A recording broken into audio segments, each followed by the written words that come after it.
Bienvenidos a Sin Miedo, el mejor podcast sobre ataques de pánico, TOC e hipocondría. Soy Rafael Santandreu, psicólogo y autor del libro Sin Miedo.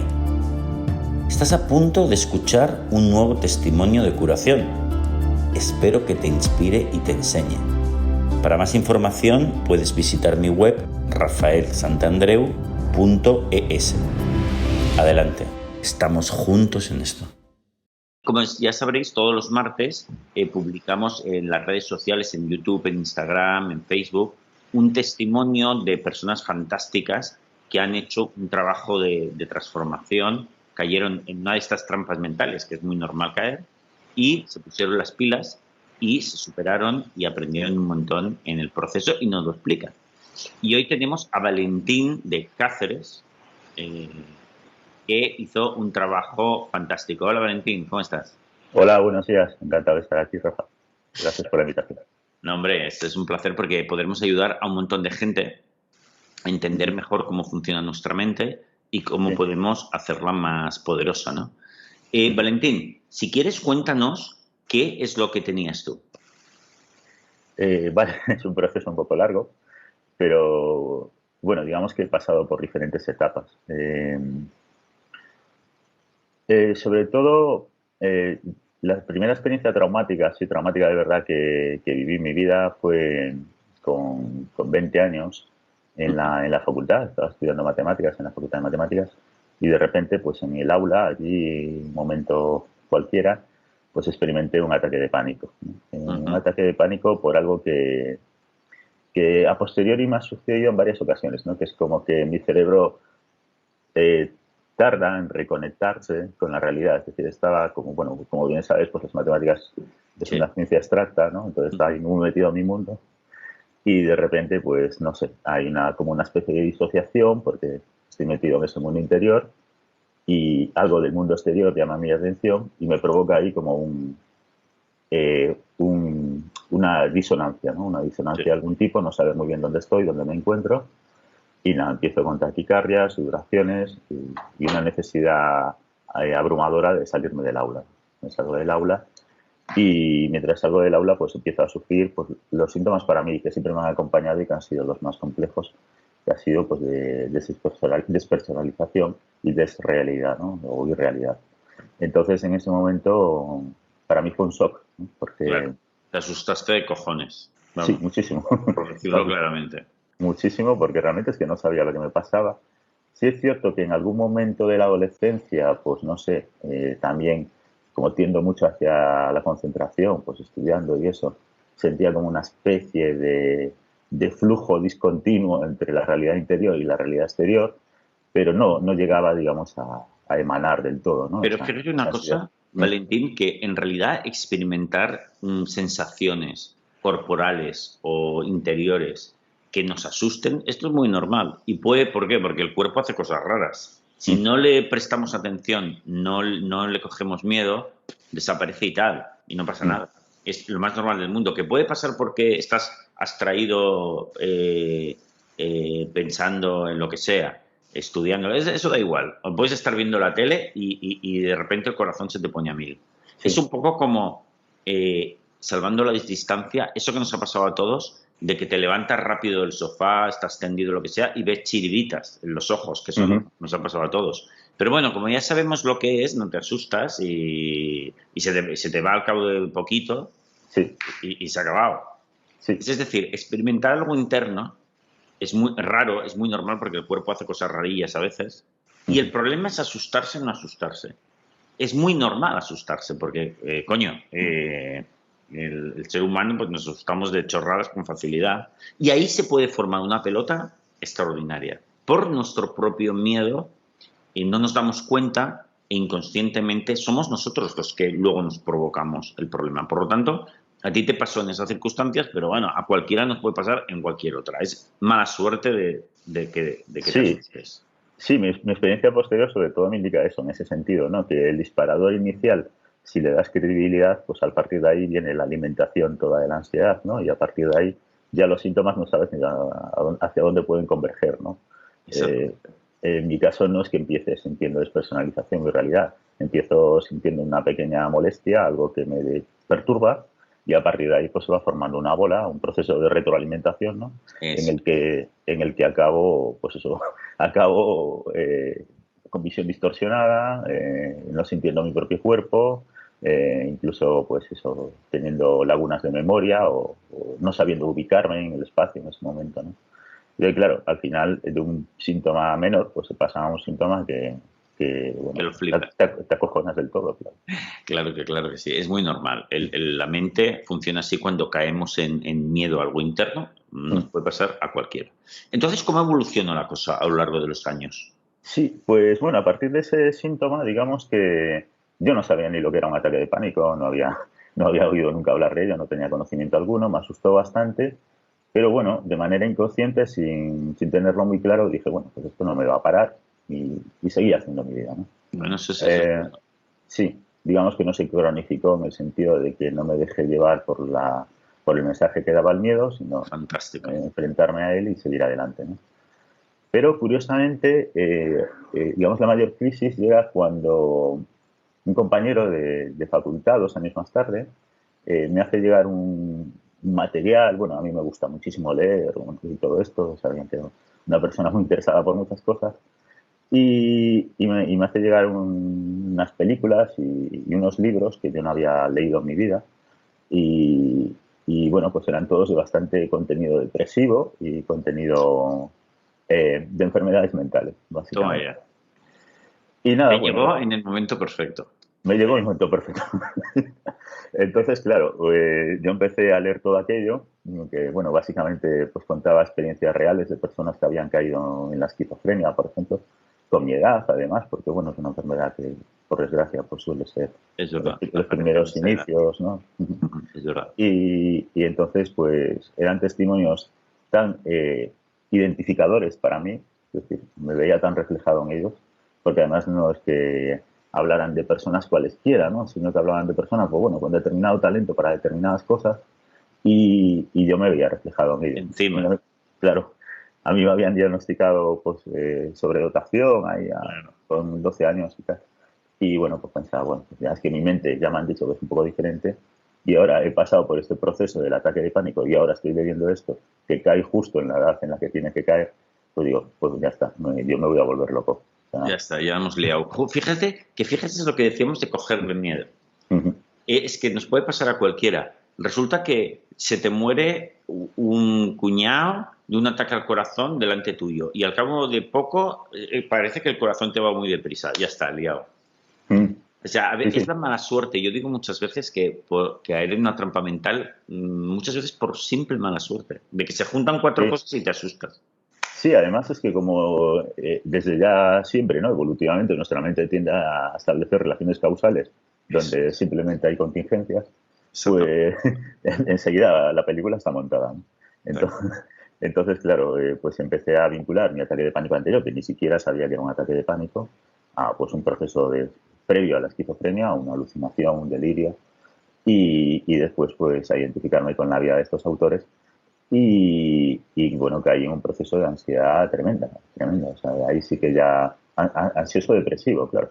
Claro, tú dirás. Ahí pues estaba todo el día dándole vueltas a en qué momento me iba a volver loco, cuándo iba a ocurrir eso.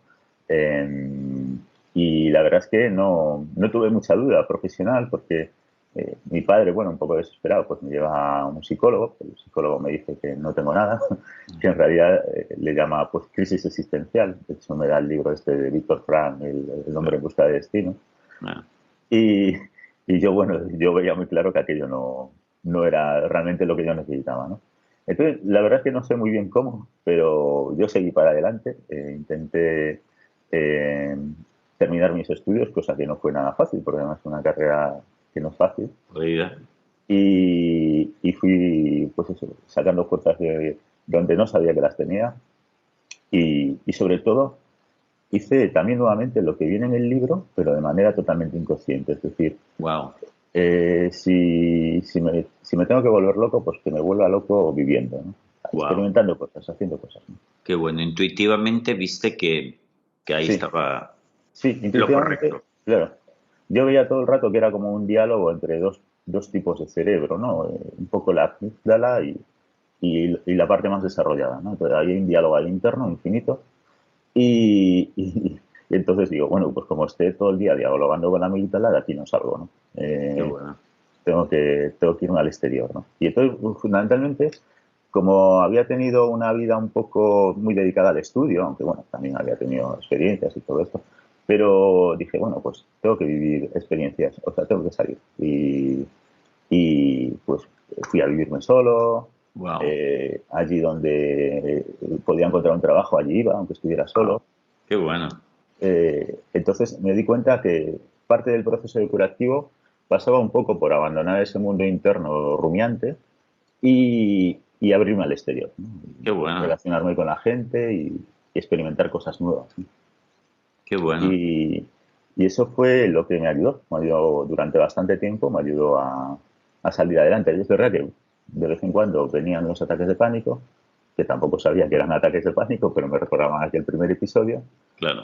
Y dije, bueno, como ya he pasado por esto, pues no pasa nada, Pues, seguiré pasando por esto, ¿no? qué bueno. Y, y curiosamente, ya cuando, bueno, todo esto más o menos lo tenía dominado, en el 2007 creo que fue, porque es verdad que siempre, aparte de por la enfermedad mental, siempre he tenido cierta inclinación hipocondríaca, pues vi como una noticia en televisión o algo así de una persona que Ajá. había fallecido de repente. Ah, De ya sé, repente. sí, sí, sí. Que de vez en cuando salen. Sí. Claro, sí, hostia, y además que había sido un futbolista y había habido una consternación a nivel de todo el país y tal. Sí, sí, sí. Y claro, yo como tenía muy poca información sobre las experiencias psiquiátricas o psicológicas que vivía, porque no tenía un diagnóstico, pues también empecé a pensar que a lo mejor lo que yo sufría pues era fruto de un desarreglo mental, una especie de ictus también o algo que me estaba fallando en la cabeza Claro. y que podía desmayarme en cualquier momento y palmar. Claro. Se te activó por ahí porque como no lo habías acabado de resolver, lo habías Claro, combatido bien, pero no lo habías acabado de resolver, bueno, pues otra casualidad en sí, un momento dado te lo reactivó. sí, digamos que yo creo que está muy bien, ¿no? Toda esta terapia que se hace desde el punto de vista conductual, pero en mi caso fallaba la componente cognitiva, Qué bueno. porque en mi caso no tenía conocimiento, no había, o sea, no había psicoeducación, Exacto. no había nadie que me pudiera contar, oye, que de esto no te vas a morir, que esto es una Exacto. experiencia normal, que esto no es una experiencia que, bueno, viene de nuestros ancestros, cazadores, Exacto. recolectores, todo esto, ¿no? Y claro, como no tuve acceso a ese diagnóstico hasta muy tarde, pues siempre estaba la duda Claro. de a qué responde esto, ¿no? Exactamente. Y, y curiosamente ahí, claro, cuando me da este ataque de ansiedad fortísimo también, donde pienso que me voy a desmayar, a caer, que ya no salgo de ahí, pues ya había acceso a Internet. Entonces ya me empiezo a interesar un poco por estos temas, ¿no? Por estos Claro. temas de psicología y tal, que hasta ese momento pues bueno, los tenía así un poco aparcados. Y claro, empiezo a ver que lo que llevo experimentando desde hace un tiempo pues se llama ansiedad y ataques de pánico, ¿no? Qué Pero bueno. es verdad que, bueno, la mente es así, en esos momentos pues uno se centra en las historias más negativas o, bueno, la información que encuentra por ahí pues no es una información Ah, muy bueno, fiable, bueno, exacto. encuentra uno de todo, ¿no? Ese es Entonces, otro punto, exactamente. claro, entonces le hablan del psicoanálisis, le hablan de terapias alternativas, le hablan de cosas que en realidad a posteriori ahora ya sé que no tienen nada que ver con un tratamiento efectivo, ¿no? Pero, Exacto. pero vamos, en ese momento Están es la ahí. información que tienes, ¿no?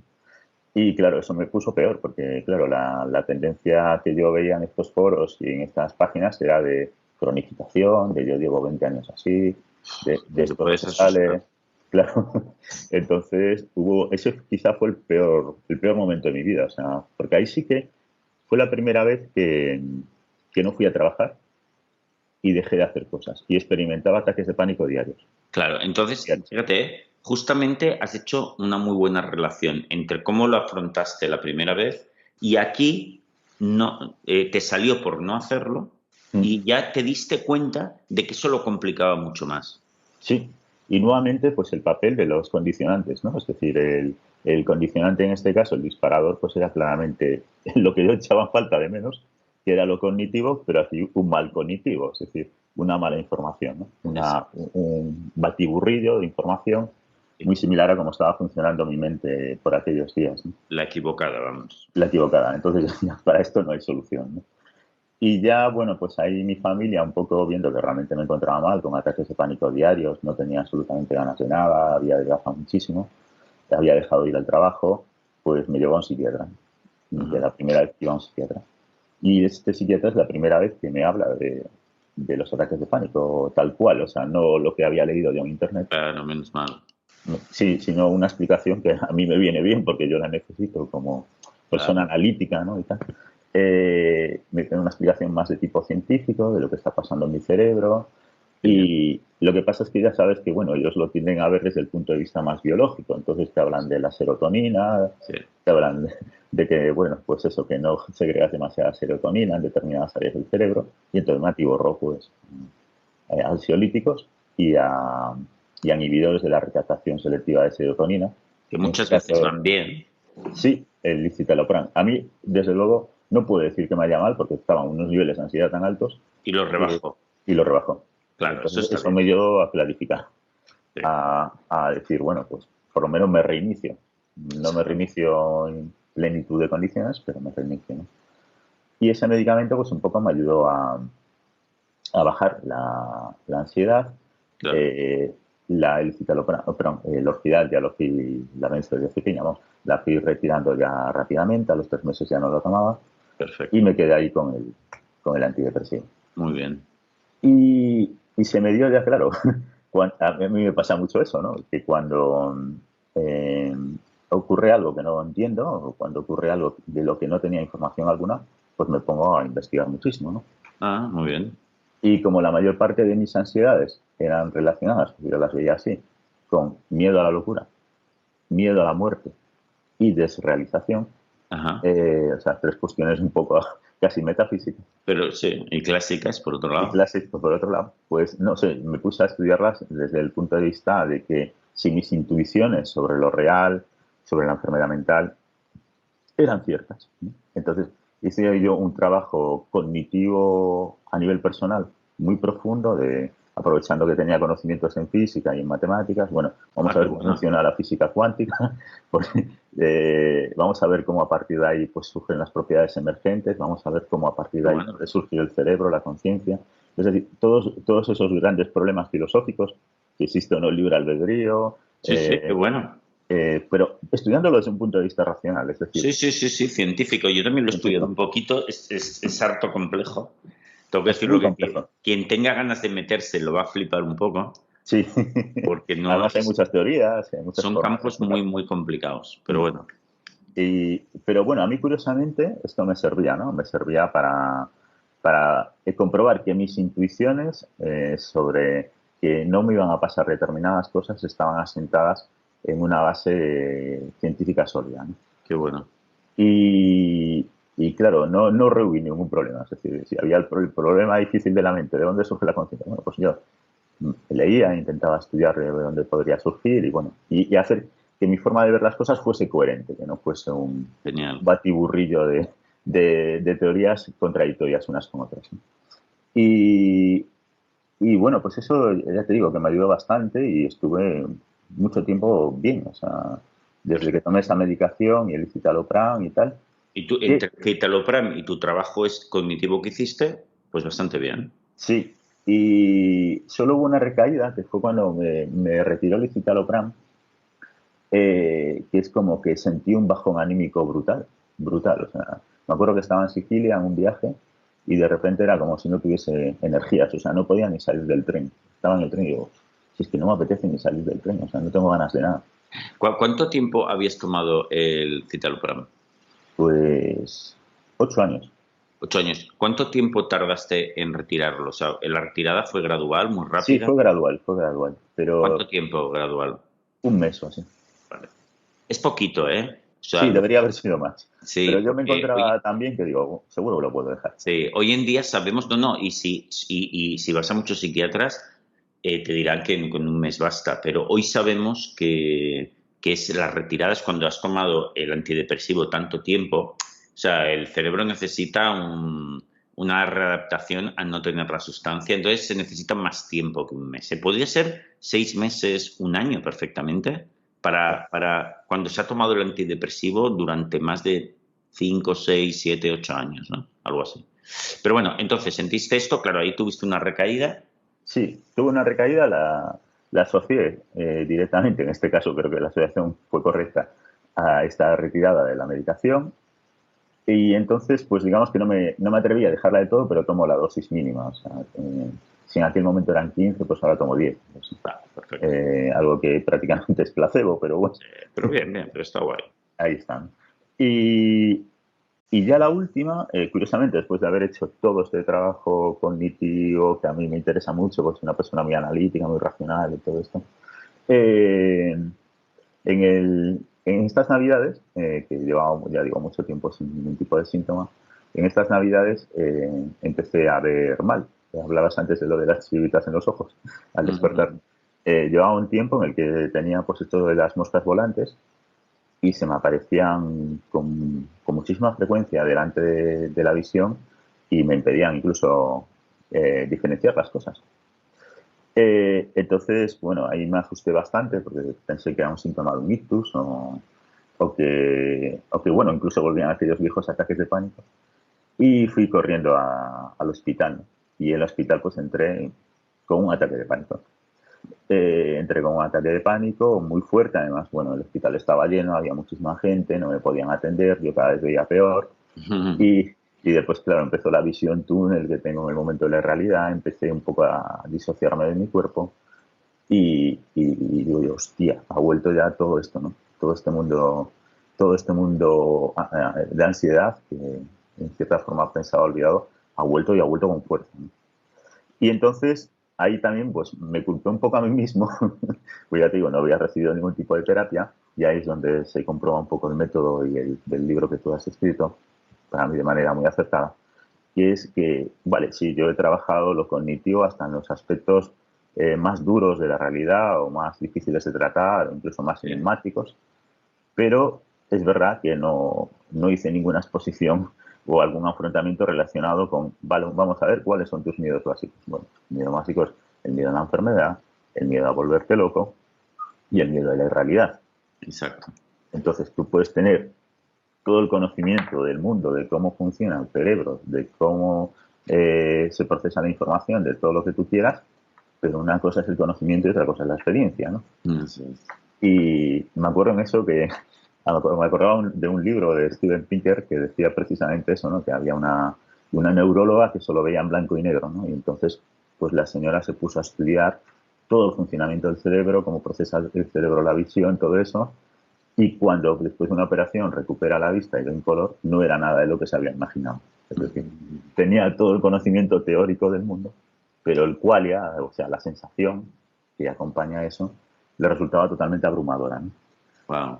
Y un poco me pasaba a mí eso, es decir, vale, si tú has estudiado todos estos temas, pero ahora tienes un ataque de pánico, tus principales motivaciones para tenerlo son estas, y claro, pues yo quería curarme porque sí, me veía volviendo para atrás.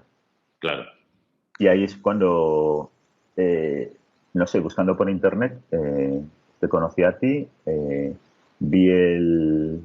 pude escuchar lo del método, lo de los 4 pasos y todo esto, y me pareció súper acertado, súper científico, y además, en cierta manera, era lo que, como ya te comentaba antes, en una primera fase, yo de manera intuitiva Tú habías comprobado. lo había comprobado.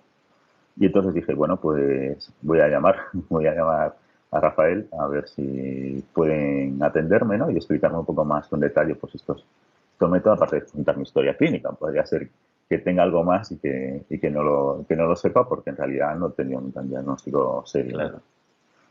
Y ahí contacto con vosotros y creo que es en febrero, a mediados de febrero, pues empiezo con Laura Serrano. Laura Serrano, que es una psicóloga del equipo extraordinaria.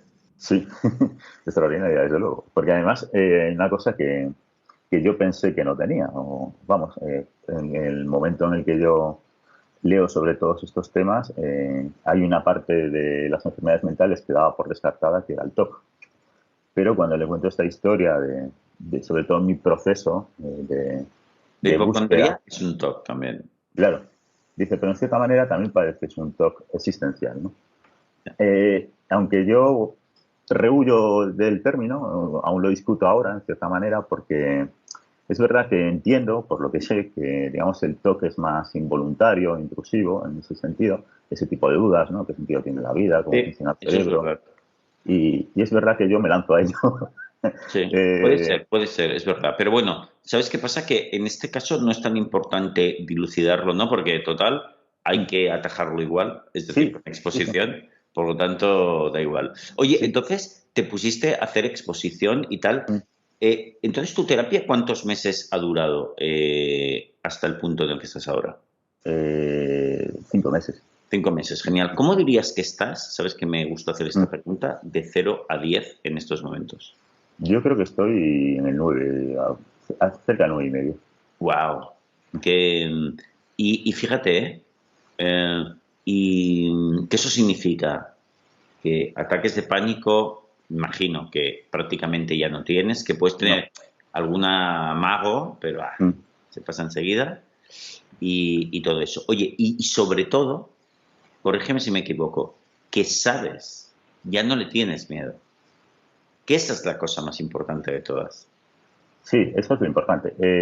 Hay además una de las cosas que yo no hice y que a mí me ha ayudado bastante, que no hice, digo, anteriormente a esta etapa, y me parece importante, pero sí que la veía muy antiintuitiva, es decir, porque sí entiendo el mecanismo de la exposición conductual, bueno, ya sabemos, Exacto, ¿no? De Pavlov, toda esta gente, exacto, de exponerte al miedo, pues porque al final es un aprendizaje, ¿no? Se exacto, trata de comprobar las veces que sean necesarias que no va a pasar el suceso que temes, ¿no?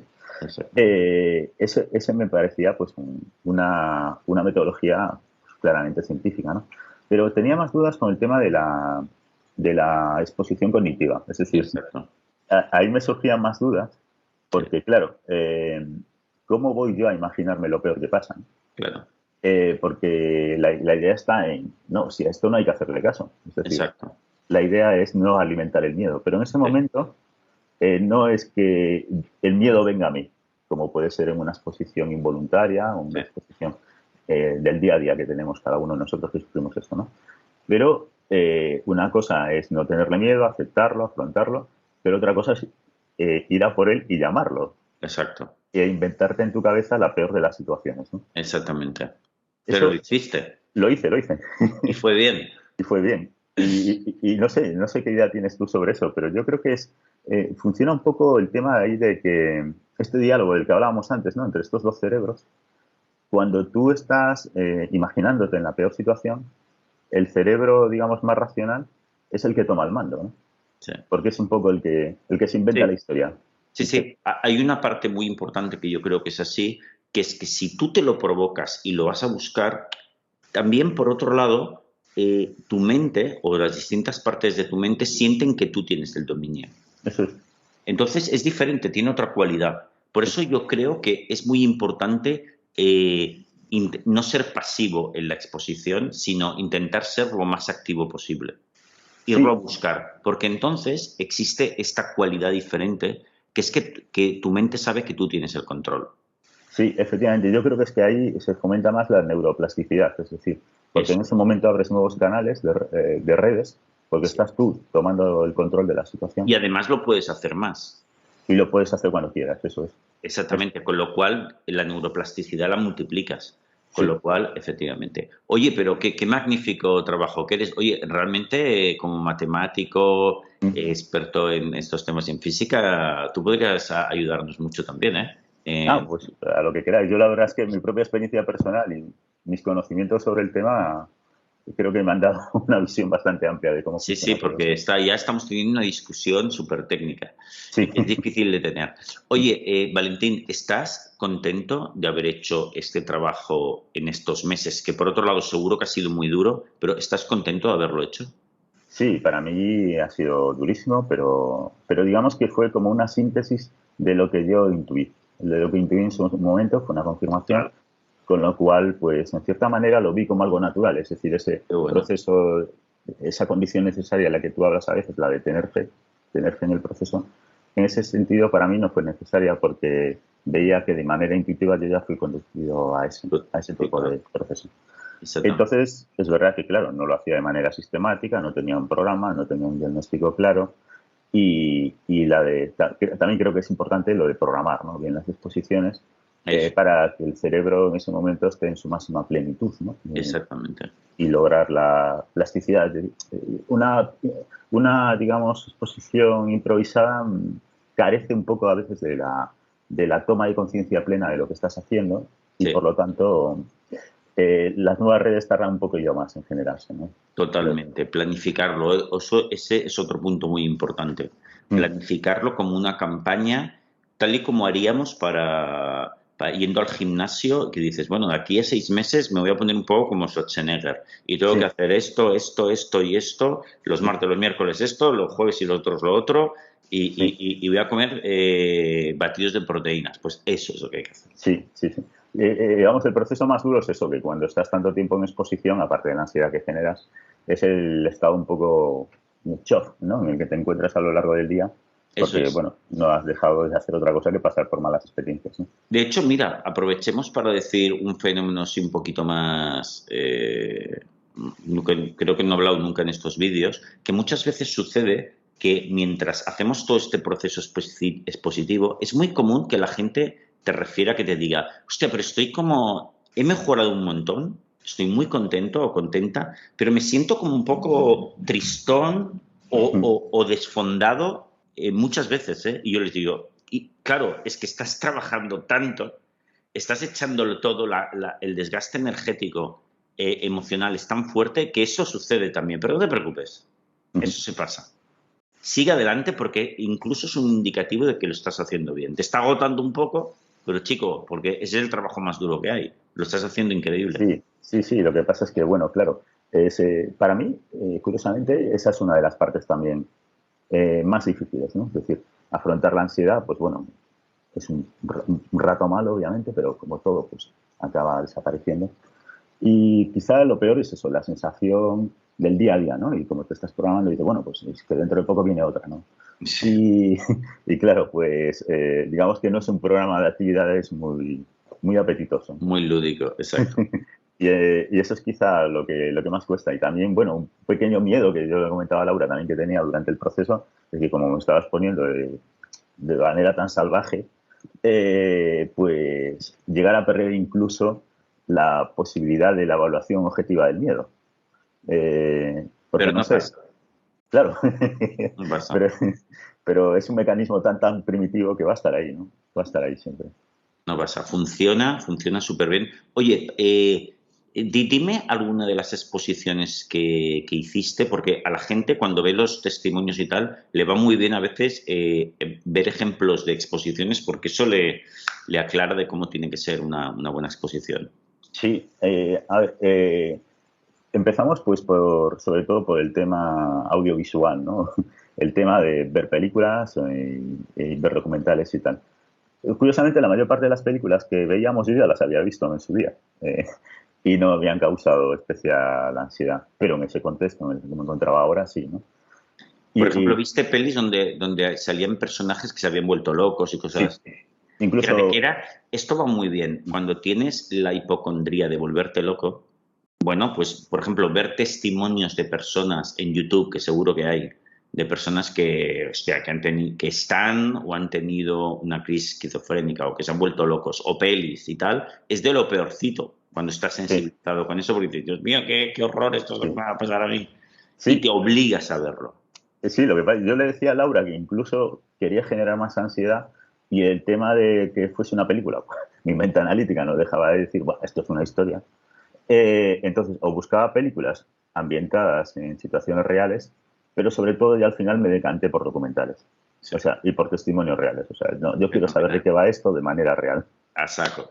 Y Eh, eso, todo hay que decir para lo que nos estén viendo, es que seguramente Valentín te producía, sobre todo al inicio, una ansiedad de dos pares de cojones. sí, sí, sí, sí. Sí, porque Pero además, esa es la cura. Tienes que aceptar, tenemos que aceptar que la exposición, que pasar la ansiedad es la cura. De hecho, si no tengo suficiente ansiedad, no me estoy curando. claro, de hecho, y además yo creo que digo, como consejo para muchas personas, tiene que ser lo que tú has comentado, que tú sientas realmente el temor. Es decir, no que sea un temor suave, y yo, mira, llevadero, me estoy exponiendo. O sea, no vale el autoengaño. No. Tiene que ser algo que realmente te dé pavor, ¿no? Entonces, en el caso de las enfermedades mentales, yo opté por dejar de ver películas, además muchas ya las había visto, y con lo cual también consideraba que no estaba expuesto al máximo porque ya me conocía la trama, ¿no? Y digo, bueno, pues me voy a poner testimonios al azar. Y además no repetitivos, es decir, que cada uno diferente cada día, cada uno cuenta una historia diferente, incluso en el que pueda ver que se solapan síntomas similares a la despersonalización, a la irrealidad o síntomas de crisis de pánico también, que lo sufren los esquizos, ¿no? Entonces, pues, buscaba eso, algo, contacto cercano a O lo sea, que oye, experimentaba por ¿y en dentro. imaginación también hiciste? Simplemente de Sí, imaginar que tú pues te terminabas loco perdido en un sí, frenopático, sí, sí. vamos, atado. Yo me imaginé lo peor, o sea, yo como también tenía miedo de la irrealidad, pues yo me imaginaba que de repente la irrealidad se distorsionaba totalmente, los árboles dejaban de ser árboles, las casas dejaban de ser casas, a las personas cambiaban su cara y yo no la reconocía, es decir, el peor de los escenarios posibles, unido ya a la incapacidad de procesar esa información, de no saber dónde estaba, estar hecho un guiñapo, eh, llevarme a un frenopático y allí pues ya es un despojo humano. Exactamente, y venga, y ahí, venga, va, hasta que llega un momento en que nuestra mente pues se cansa un poco de todo eso y dice, mira tú, pues que te dé lo que te dé la gana, yo paso, voy a dormir la siesta.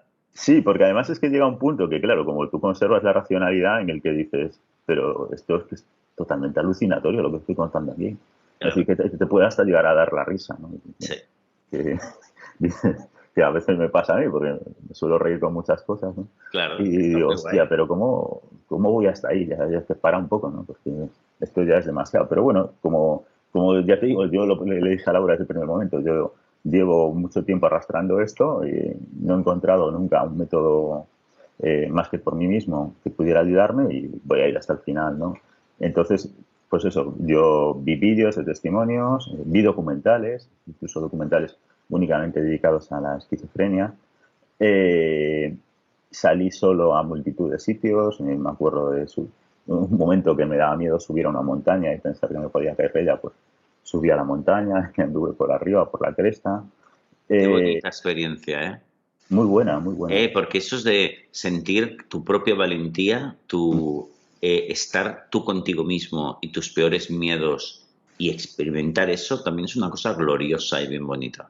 Sí, sí, sí, pues exposiciones estas en vivo hice bastante, incluso a mí que se lo decía muchas veces a Laura, que otro de los miedos que tenía, pero esto y la realidad, es que no pudiera entender a las personas cuando me hablaban o decir, ¿qué me está diciendo este? Y sentirme desconectado de la realidad, ¿no? Sí. Entonces me obligaba pues a hablar con gente que, que a mí me causara ese tipo de sensaciones, pues, gente indigente o Qué bueno, incluso en clase, en el aula, me obligaba también, era bastante interesante a que en algún momento yo dijera alguna cosa sin sentido, qué para bueno, que todos los alumnos me mirasen de manera extraña qué y yo bueno, sentía esa sensación así como qué de bueno. desconexión, ¿no?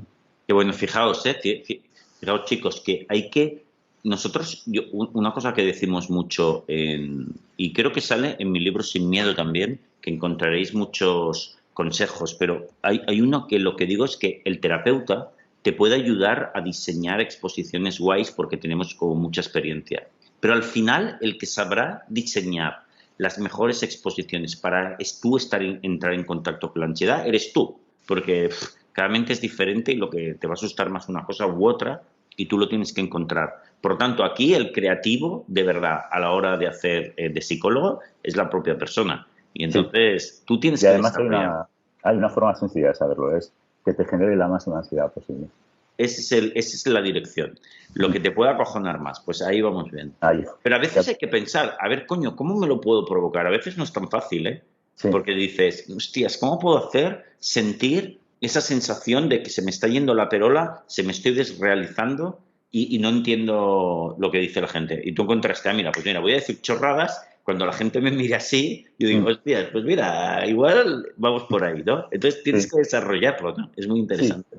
Sí, sí, para mí hay muchas formas de hacerlo y ya te digo, me parecen todas interesantes. Yo qué sé, por ejemplo, si tienes pues yo, por ejemplo, podría tener también algún miedo a la muerte o todo esto, o incluso a determinadas opiniones. Él se lo decía a Laura precisamente.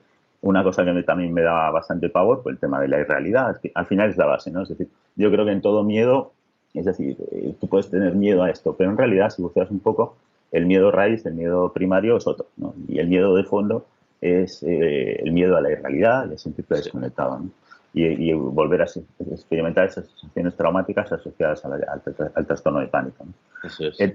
Entonces, bueno, yo tenía, por ejemplo, también cierto miedo a las experiencias paranormales, porque, claro, eh, chocaban contra mi visión racional, científica de la vida y tal. Y entonces, escuchaba gente por YouTube o hablaba con personas Qué bueno. que hablaban auténticas gilipolleces, pero, pero que se dicen hoy mucho en día, las terapias alternativas, medicina cuántica. Y tú ahí aguantando. Eso Y yo ahí aguantando. te activaba la ansiedad y tú, venga, ahí vas. Aguantando y con el run run crítico detrás, diciendo, ¿sabes? O sea, porque no lo podía evitar. Es decir, ¿qué me Claro, está claro. contando esta persona? Qué bueno, qué bueno. Oye, hiciste un trabajo espectacular, Valentín, ¿eh? Tú serías también un gran psicólogo también, ¿eh? Ah, pues muchas gracias. ¿Alguna vez piensas en cambiar de carrera? Creo que lo harías muy bien. Pues Valentín, ha sido un placer enorme. Hoy nos hemos enrollado muchísimo en nuestro testimonio. Estamos como el doble de lo habitual, pero creo que vale la pena porque ha sido muy bueno. Hemos hablado de cosas así un poquito más elevadas sobre nuestra metodología y me ha encantado. Pues te envío un abrazo muy grande allí a Cáceres y estamos en contacto, amigo. Vale, muchas gracias, Raquel.